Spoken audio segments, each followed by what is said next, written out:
Hello again, Playforever fans. This is possibly the nicest Playforever that normal people can buy. They do have these crazy large ones, but you gotta be really rich to buy those and have a lot of space.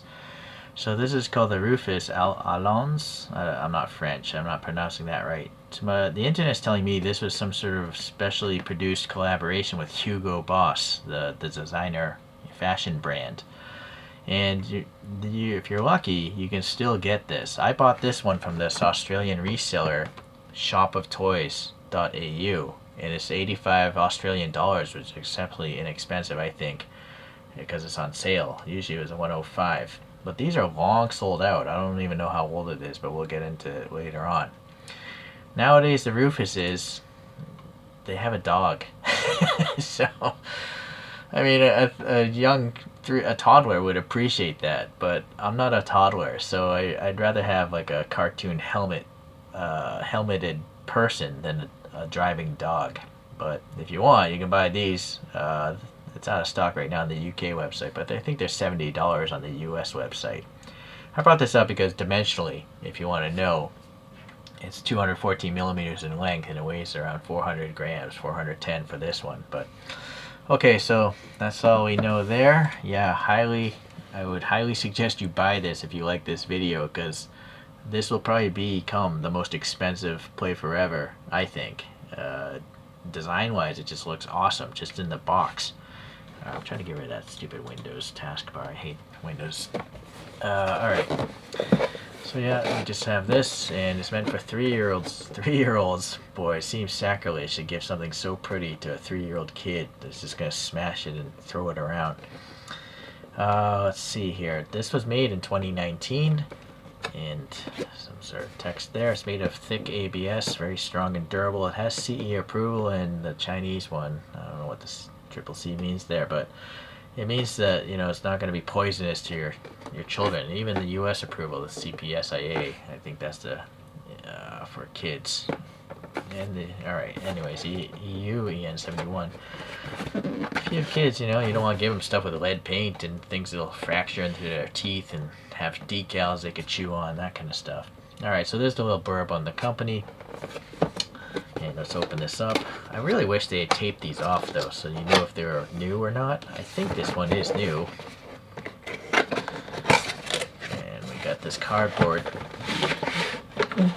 Hopefully it's not scratched. Paper is abrasive, so you gotta fold these down. You can see it's yellowing. Boy, hopefully it's in good condition. Trying to not have the cardboard scratch the paint there. But I don't think there's a way around it. I gotta get this thing out of here. Oh, I see. It's actually dug in to the side there. That's what was holding it up.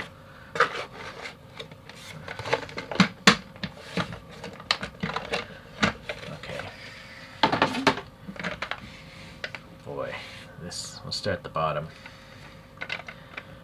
Alright, so this extremely glossy, clear-coated plastic piece here.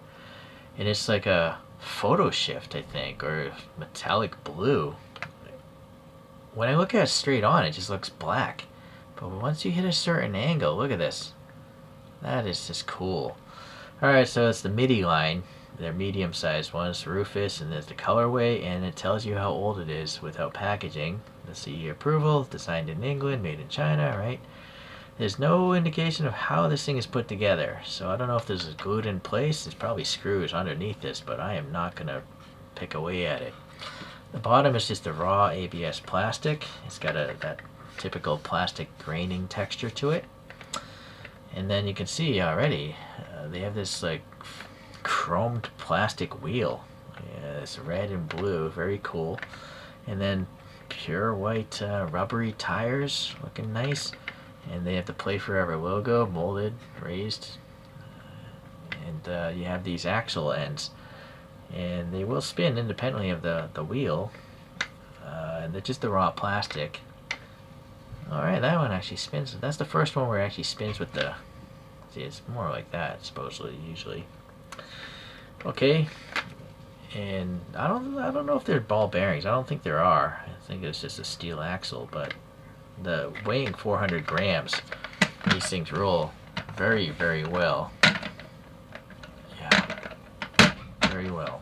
So good for rolling people more like besides the kids, adults that are fidgeting. You know, it's like a giant, elaborate fidget toy. Okay, look at the front here. Now, it's blue and red, but look at how metallic it is. It is, I don't know. I don't think it's a photo shift. It's just exceptionally metallic, though. It does change from black to the colors, depending on the light. And I cannot feel those numbers. They're under the clear coat, so that's really cool. And it's nice that the tire is also protected from getting scratched up. The only thing that's really going to get scratched up is the back end and maybe these little axle knockoffs. Okay. Oh, yeah, sadly I'm noticing maybe not enough blue made it there. Hopefully that won't become an issue. Okay, so now we have the French colors here. Is Hugo Boss a French brand? Maybe it is. That would explain the livery here. So again, in certain lights, that color really comes through, the red and the blue. The white is just regular white. It's interesting that they didn't do a metallic white. That would have made more sense, I think, to have all three metallic. It's just on this one side, asymmetric, and then you have this really white helmet. I think that's probably clear coated. Look how smooth it is too, the reflection of the LED. And then chromed goggles. This is the first one I've seen where it has a separate piece of goggles. Usually the faces are just plain, like just a sphere, but this one has goggles on it, so that's quite unique. There's a little bit of a seam line there from the molding process, and then it just tapers off. The actual shape of this body is really cool. How it's cut off as a wedge, and it's rounded on the bottom, triangular on the top, and then it lofts into a rounded rear end. It's really cool. Yeah. And now this is cut out. Very neat. Yeah, that's about all I can talk about. It's very simple in its shape, but it's so elegant. Well, I guess you can look at the silver paint there. It feels perfectly smooth. It looks like it's kind of wrinkly, but it's been clear coated, so physically it feels quite smooth. Yeah, there's the effect of the orange peel. It's not bad. I guess it's on par with a real car. That's the orange peel I expect to see on a real car. Physically, I can't really feel it. Obviously, it's just I think they're polished after they're clear coated. Wow, this thing's really neat. So, I don't like collecting large things, but these things are so elegant. I have to. This is called the Bonnie, with the livery of freedom, an American livery, I would have to assume, right? What other flag looks like that? And then my first Midi is called the Clyde. It reminds me of like a 1930s Ford hot rod. So they all have these giant tires. Coincidentally, the Clyde has different molded tires from these two. These two are much more narrow than this one. I'll see the front ends from a lower angle. Yeah, so these are typical front ends of cars from the 20s and 30s, I would say. Well, maybe this less so. But that is unique. Please leave a comment. What car could possibly have inspired this? I have no clue. I don't know if a real car ever had a front end looking like that before. And then if you look at the helmet, these two helmets are identical, but the face is just a round sphere. The goggles are on the helmet, so yeah, that's why it was interesting to see. This one actually have a chrome set of goggles, and they're so reflective. You can literally see everything going on back here. Hey, I'm waving at you. And lastly, if you feel this is too big to collect Midi, I totally understand. My channel is called Small Mug Collector for a reason. Their smallest ones are called the Verve line. That's the line, and this one's called Malibu. And I think this is their smallest toy that they've made. Yeah, I mean, it's a huge difference. But if you're trying to make things for kids, you know, to build dexterity in their hands, I guess either one works. And they both roll very, very smooth, right? So this is interesting, though. This one is the only one that I have where these actually are spinning with the wheels.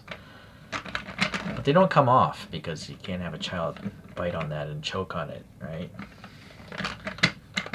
There's also a little bit of play in that axle. I don't know. I didn't notice that in the other ones. Interesting, like up and down play. Doesn't really matter. I'm not going to play with this. It's too pretty. After this, I might just put it back in the box even. I might actually ceramic coat this. This is so nice. I have a bottle of automotive ceramic coat that I don't want my fingerprints messing with this paint long term. Alright. So pleasantly, you know, Playforever did make, you know, these things without a dog's head, right? And this paint livery, it's just amazing what colors can do to something. Like those Rufus, the ones of the dogs, the cars do look nice, but just having the blue and red wheels matching the graphics on the body, it's stunning. This is art to me. This is not a toy. This is some sort of collectible art. You might obviously, I totally understand if you think otherwise. I mean, it is designed for children, like toddlers, not even children, toddlers. But I'm fascinated. This brand is so cool. Okay, well, stay tuned if you like. Oh, there's a black and gold one of this that looks really elegant as well. So stay tuned for that. I'm gonna get it for sure. These are not cheap toys, though. Obviously, I showed you the pricing, but if you look at some of my other videos, the 1/64 scale reviews, like the resin ones, those things are $60 to $100, but they're minuscule. You know what? Let me go get one. Yeah, so here's a 1/64 scale. This is by YM Model. This is a resin. The resins are the best ones. The reason why I've stopped kind of collecting these is, as awesome as this looks when it's new, you can see this windshield, it's under tension. So the glue gives way, and it's literally popped off there. There's an air gap under that windshield, right? And it's just so small, I can't get glue underneath that. So they're just not long-term toys, or it's not a toy, it's a collectible. And I don't want my expensive things to be popping apart. So it's a warning for you guys collecting 1/64. I think it's a flawed hobby. It's just really hard to get details this small and be perfect. And then in the case of the resins, yeah, you know it's just going to look really unrealistic having a popped windshield like that. So, granted, this was maybe $60, not $85. So, well, you know, in Australian to US conversions, maybe these are around the same price. There's so many more parts in this, so it's a trade-off. But I know that this thing is never going to have parts broken loose because it has CE and CPSIA and EN71 approval. This looks like a durable thing you could have for the next few decades. Whereas this, I reviewed, you know, not too long ago, maybe 1 or 2 years ago, maybe. It's already, you know, not good. Alright, well, so that's why I'm going more towards basic toys. I just expect my stuff to last. And I'm confident this will last a lot longer than most of my 1/64 scale models. Alright, well again, if you want to get this thing, you better hop onto that website, because I think that's the only website I found. There's some person selling this thing on eBay for $600. Granted, and there's also some crazy asking prices on eBay. Whether or not someone's dumb enough to pay that, I don't know. But these must have been limited in production. How many pieces? No clue. Alright, well thank you for watching. We'll see you the next time I do a Playforever. Au revoir.